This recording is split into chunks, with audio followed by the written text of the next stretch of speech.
जय हिंद दोस्तों, स्वागत करते हैं सुपर मैथमेटिक्स के यूट्यूब चैनल में।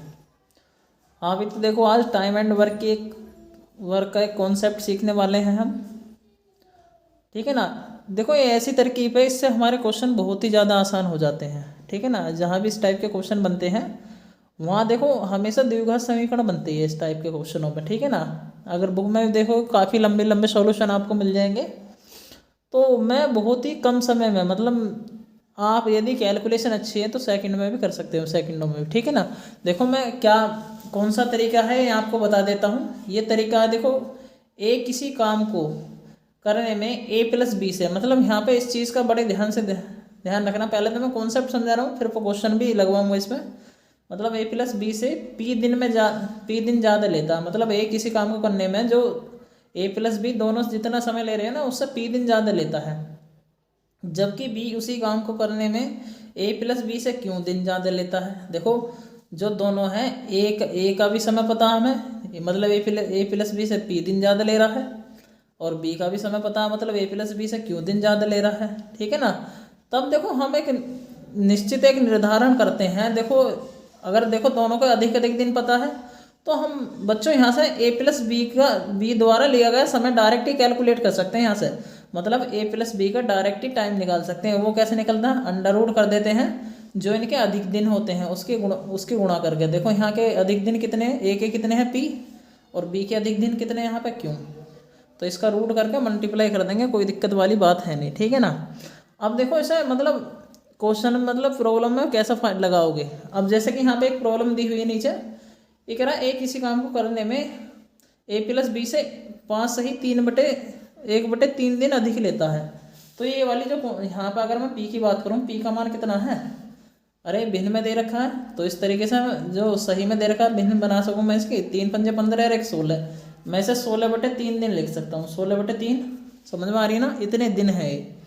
आगे क्या कह रहा है, जबकि बी इसी काम को करने से ए प्लस बी से इतने दिन अधिक लेता है। कितने हैं देखो, इसे भिन्न में बदल लो, मतलब ये क्यों का मान होगा हमारा, किसका मान होगा, क्यों का मान कितना, 8 या 24 और 1 25, 24 और 1 25 हो जाएगा ना, 25/3 लेता है। तो ए और बी अलग अलग कितने दिन में वो काम कर सकते हैं, ए प्लस बी अलग अलग कितने दिन में काम कर सकते हैं। देखो ये तो ए का काम है, किसका, ए का, मतलब दोनों के करने से इतने दिन ज़्यादा ले रहा है। ऐसे यहाँ पर बी दोनों के करने से इतने दिन ज़्यादा ले रहा। यदि हम दोनों का ही काम निकालना है, दोनों का एक साथ काम निकाल लूँ, वो कितना आएगा, अरे इनकी अंडर रूट करके इनकी मल्टीप्लाई कर दूँ। देखो यहाँ कितना 16/3 है और गुणा 25/3 है, वही सही है ना। अगर देखो रूट कैलकुलेट करने के लिए क्या चाहिए, हमें पेयर ही तो बनाना चाहिए। अरे नीचे 3 का पेयर बना तो एक जोड़े में से एक ही तो ले में वर्गमूल में। अब देखो 4 का वर्गमूल कितना हुआ है, 16 का वर्गमूल कितना हुआ 4, और 25 का कितना हुआ 5। कभी एक साथ गुणा कर लो। हमेशा कभी भी ज़्यादा कैलकुलेशन हार्ड मत बनाओ। अगर सिंपली भी सोल्व हो रहा तो उसे सिंपली सोल्व करो। देखो यहाँ 5 है, ये 4 है, 5 चौक 20 और बटे में 3 है। देखो 20/3 में दोनों दिन इतने दिन आ रहे हैं। ये किसके आ रहे हैं बच्चों, दोनों के, मतलब दोनों ए प्लस बी द्वारा जो लिया गया समय है 20/3 है। यदि इसका पता चल गया तो ए का टाइम निकाल सकें हम। देखो ए का टाइम कितना आएगा, वो तो 5, मतलब 16 सही 16/3 ज़्यादा ले रहा समय। अरे इसमें जोड़ दो ना, मतलब ए का समय कितना आएगा 20/3 प्लस के 16/3। इस तरीके से नीचे का हर समान है डायरेक्ट ही जोड़ सकूँ। देखो 20 और 16 कितने हो गए 36। अब 36 का तिहाई कर दो, बटे में 3 है, 36 का तिहाई कितना होगा 12। तो एक है तो 12 दिन आ गए। इस तरीके से ऐसे हम बी का टाइम निकाल सकता हूँ मैं। यहाँ पे देखो बी का 25/3 ज़्यादा है ना ए प्लस बी से, ए प्लस बी का टाइम तो हमें पता है ना, और 25/3 हमारा यहाँ पे है। अरे इतना तो अधिक ले रहा है समय ए प्लस बी से। अब देखो 20 और 25 कितने 45, अरे 20 25 45 बटे में 3 है। अगर 45 का तिहाई करूँगा तो कितना आएगा, अरे 15 दिए 45 बैठते हैं ना, तो 15 दिन आ जाएगा। कितना आएगा बच्चों, 15 दिन। आई होप कि ये कॉन्सेप्ट आपके समझ में आ गया होगा। ठीक है ना। एक अगला क्वेश्चन करते हैं हम। देखो अगली जो हमारी प्रॉब्लम है, देखो इसमें हमारा कॉन्सेप्ट बनाना पड़ेगा। देखो कैसा है क्वेश्चन है हमारा, ये कह रहा ए किसी काम को करने में बी से 7 दिन अधिक और सी से 16 दिन अधिक लेता है। मतलब एक ही कंडीशन पता है हमें, मतलब बी से वो 7 दिन अधिक लेता है और सी से 16 दिन अधिक लेता है। आगे क्या कह रहा है, सी अकेला उतना काम कर सकता है जितना ए और बी मिलकर कर सकते हैं। ठीक है ना। अब यहाँ पे एक कंडीशन पता चल गई, मतलब ए प्लस बी जितना काम करेंगे उतना काम सी कर देगा, समझ रहे हो ना। यदि सपोज करो हमारे पूरे काम में से आधा काम हमने सी से करा ले तो बचा वो काम आधा वो करेंगे ना, मतलब बराबर बराबर काम करेंगे जितने समय में वो कर सकते हैं, ठीक है ना। तो आगे कह रहा है A plus B, A B C, मतलब तीनों अलग अलग कितने समय में वो कार्य करेंगे। बच्चों एक चीज़ हमेशा ध्यान रखना, मैं कह सकता हूँ जो ए और बी का जो समय है वो सी के समय के बराबर होएगा। ये बच्चों टाइम है यहाँ पर, मतलब जो ए प्लस बी का जो समय है वो सी के समय के इक्वल होगा। जितना ए प्लस बी दोनों समय लेंगे उतना ही सी अकेला लेगा, यहाँ पर खुद कह रहा है इस क्वेश्चन में। अब बस हमें ऊपर की कंडीशन नोट करनी है। देखो मैं अलग अलग लिख लेता हूँ ए बी और सी को, ठीक है। अब हमें देखो ए प्लस बी चाहिए, हमें क्या चाहिए, ए प्लस बी। हमेशा ए प्लस बी से ही तुलना करेंगे। अगर बच्चों दो आदमी होंगे काम करने वाले, केवल वहाँ पे ही तुलना कर सकते हैं। जो सा मैं कॉन्सेप्ट सिखाने जा रहा हूँ केवल दो जनों में तुलना हो सकती है। अभी पीछे कॉन्सेप्ट बताया था ये वाला, अभी पी क्यू वाला। अगर देखो हमें यहाँ पर पता चल रही है, देखो ए प्लस बी बराबर सी, मतलब सी उतना का सी का और ए प्लस बी का टाइम बराबर है। तो मैं कह सकता हूँ सी का, यदि सी का मैंने टाइम एक्स दिन मान लिया, मतलब ये एक्स दिन में कर रहा है, तो ए प्लस बी तो एक्स दिन में करेंगे है भाई।